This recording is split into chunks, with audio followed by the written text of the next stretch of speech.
Hello everyone and welcome to episode 19 of ComposerCast. On this episode I'm going to talk about the history of video game music, and we're going to look at the NES and a little bit at the Game Boy.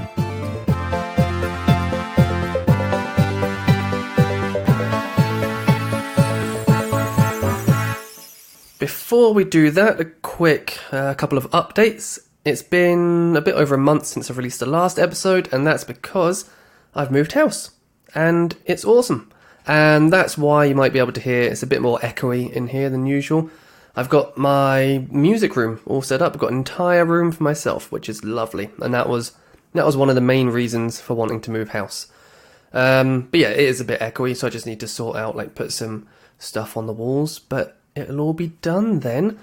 And other news, I'm starting a new job next week, and I'm going to be teaching kids ages 7 to 11 how to write music with an iPad. So we're going to be using GarageBand, and each lesson will be like a different instrument. So on the first one we'll be writing for drums, and we'll go through the beat pad and the sequencer on there, and also sort of go through saying, hey, you can play them in with your fingers if you want. You can hit the drums. And then the next lesson, we put some chords down and go through all of that. And then we put bass down, and then we put a melody down. It might not be that order, but eventually you'll end up with an entire 60-second track that they can then go home and show their parents and be like, look, this is what I made. This is really cool. And I thought it'd be a great job. It's only going to be part-time, just on a Thursday and Friday after work. But it's something that I wish I had as a kid, like music lessons like that. Or just an iPad. Imagine having that as a kid, growing up with an iPad. But yeah, it's something that I think will be really worthwhile. I'm just now having to organise my full-time job to actually let me change my hours, which they said I could until the other day when they turned around and were like, no, what? No, of course you can't change your hours. Anyway, that's a whole different issue. I'm sure it'll all sort itself out, or I just go find another boring IT job and keep on doing my music and guitar teaching and everything in the evenings. On to the history of video game music, looking at the Nintendo Entertainment System and the Game Boy. So the NES was released in 1985, and the Game Boy was released a few years later, 1989. So the NES made history in the video game music world. The original console was released in Japan back in 1983, but it was released under the name Famicom, and that was short for Family Computer. A few years after that, Nintendo modified the Famicom to make it focus only on video games. So this modified console was then re-released worldwide, and it was called the Nintendo Entertainment System, or NES for short. So Nintendo were actually in plans to team up with Atari to release the Famicom in the US under the name of the Nintendo Advanced Video Gaming System, which is quite a mouthful to say. This all fell through when Atari found out that its competitor Coleco was demoing their new computer using Donkey Kong, which violated Atari's exclusivity license with Nintendo. When it came time to release the NES, Nintendo implemented some very strict and clever protocols, which the current company still seems to follow today. They had a strict product approval and licensing policy, and created a lockout chip to stop people from copying their games. Even now, you'll see Nintendo go after emulator websites and get them taken down. And I've got a RetroPie and I play games on that, so I'm not the biggest fan of having emulator sites taken down, but I understand why they're doing it. I just wish they didn't expect you to go out and purchase multiple mini consoles or pay lots of money per game to play 30-year-old classics that the RetroPie can do for free, and it can do them better. So I've got mine set up at work, and it's plugged in, and it's on the network, and all I have to do to put games on it is just grab them from a website, copy them over, and they're there, ready. And obviously you don't just have the SNES and the NES, you've got SNES, NES, you've got the Sega on there, you've got Atari, there's just loads of stuff on there. Yeah, so it's just more functional. And only cost about £30 for the whole thing, I think. And then obviously you can use it for other stuff if you want to, and use it like a mini computer. So yeah, the thing that Nintendo did back then and still does now, I think, is they create exceptionally high quality games. So you can pick Zelda or Mario and you can start playing that on any Nintendo console, and you know that you're going to be in for a really enjoyable and fun experience no matter how old the game. So let's move on to the audio abilities. The NES had 5 channels of audio, which was amazing for its time. 5 was still a little bit limiting, but compared to what had come before it, it was a massive improvement. So there are modern tracks written with only a few channels. For example, if you take a look at an artist like Russ, and I'll put a link to the video in the description, but if you watch the video, you'll see how he produced his track with, all he's got is, he's got chords, he's got lead, bass, and drums. And that's it. And on this little video, all he's doing is he goes through each one of those, and he's doing it on a little Mac and just using the keyboard keys. So not even like a musical keyboard, just the keyboard on the MacBook, and that's it. And he creates this amazing track from that. So even with those limitations, you can still come up with awesome stuff.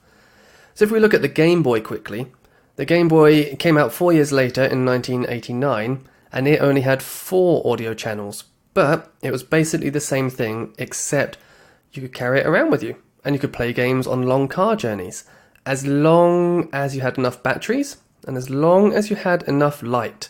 So waiting for that next street lamp to come around is something I'm glad we don't have to do with our current backlit hardware. So another difference between the NES and the Game Boy was that the NES actually only output in mono, while the Game Boy had glorious stereo sound. So let's explore the 5 channels of the NES. The first 2 channels produced pulse waves, and this is usually where the melody and harmony of a track go, as it lets us write in high frequencies to cut through the rest of the audio. This is especially important when the music is going to be coming out of a Game Boy speaker. So the sound of a pulse wave can be adjusted by changing the duty cycle, which is generally shown as a percentage, and it refers to the amount of time the waveform is going to be above the center line.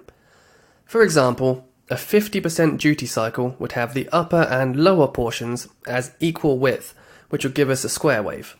A 75% duty cycle would have the waveform above the center line for 3/4 of the time. So if you want to have a play with a pulse wave, you can download something called Super Audio Boy, and it's by Impact Soundworks. It's a free VST, and it allows you to create authentic sounding Game Boy and NES chiptune music. So I will put a link to that in the description. So that's channel 1 and 2 done. On channel 3, we get a triangle wave. The difference between this and a pulse wave is the shape.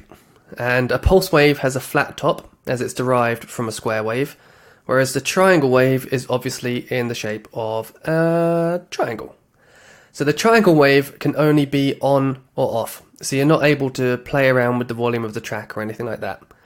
This makes it a bit more limiting than the pulse wave, and with a pulse wave you can create crescendos and you can fade in and out and basically help to make the track more emotive. But channel 3, the triangle wave, is very good at creating smooth bass tones for your chiptune tracks.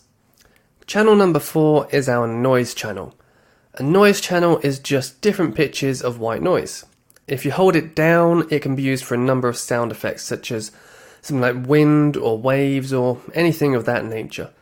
In video game music, it's often used as a snare drum by making the sound very short.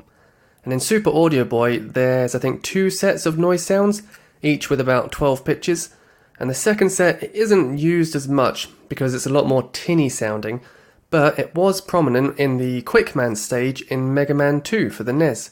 So here is a short example of that.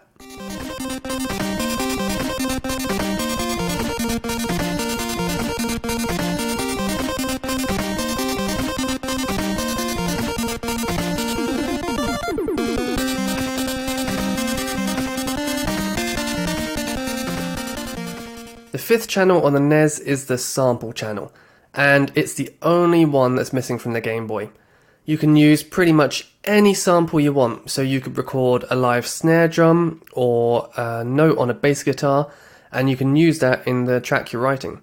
The limitation here is that you need to crush the audio all the way down to 1 bit. The sample channel was really special at the time because this meant the composer could now add their own unique flavour and influence and style into the game soundtrack. Whereas before, everything, it didn't sound the same, but you were sort of forced to use pretty much the same sounds. Now, you could record some weird, you could bang on something in your house, record that, put it down as a sample, and use it in your music. If you're used to writing in a DAW, then using Super Audio Boy might be the way to go. But as I've mentioned in previous posts and episodes, you can really get a good authentic sound writing in a tracker instead. My tracker of choice is one called Deflamask, and I really like it because it's free. You can pay the creator, that'd be nice if you do, but if you just want to have a quick play around, it's free, and it has super accurate sounds for your chiptune track. Writing music in a tracker is more like writing code, so it might make you compose music a bit differently. And if you're a guitarist, you might have come across this when you change your tuning. Writing in an unfamiliar tuning kind of breaks the muscle memory and habits that you've built up, and it forces you to really think about every note and every chord that you're going to make. And the same goes for writing music in a tracker. Once you come out of the DAW that you're probably fairly comfortable with, your brain is forced to think of new ways to create the sounds that you want. Here is a short clip of a track I composed for the NES while writing this podcast episode. And it's got a melody pulse wave on channel 1. It's got a quieter pulse wave on channel 2 that helps create some harmony. It's got a simple bass line using the triangle wave on channel number 3. A hi-hat sound that I created using the noise channel on channel number 4. And then because it's the NES, we've got channel number 5, so I used a snare drum sample on there. If I wanted to export this track for the Game Boy, all I'd have to do is remove channel number 5 that has the snare drum on it, and then make a stereo mix instead of the mono one that's for the NES. So here is my track. It's about 8 seconds long, just a little snippet of the kind of thing you can do with Deflamask, and it's called High Spirits.